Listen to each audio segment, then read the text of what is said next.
உலகம் முழுக்க பாப்புலரா இருக்க 10 திருமண வகைகள். மோனோகேமி ஒருவனுக்கு ஒருத்தி இந்தியால ரொம்பவே பாப்புலரா இருக்கு. பாலிகைனி ஒரு ஆண் நிறைய பெண்கள கல்யாணம் பண்ணிக்கிறது. ட்ரெடிஷனல் சொசைட்டீஸ்ல இன்னுமே இந்த பிராக்டிஸ் இருக்கு. பாலிஆண்ட்ரி ஒரு பெண் நிறைய ஆண்கள கல்யாணம் பண்ணிக்கிறது. இது கொஞ்சம் ரேர் தான். லிவிரேட் மேரேஜ் ஒரு விடோ வந்து இறந்து போன கணவனுடைய ஹஸ்பண்ட கல்யாணம் பண்ணிக்கிறது.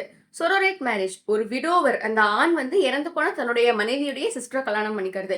இது வந்து பெரும்பாலும் சொத்து காரணங்களுக்காக பண்ணுவாங்க. அடுத்தது group marriage the many to many அப்படின்னு சொல்றாங்க.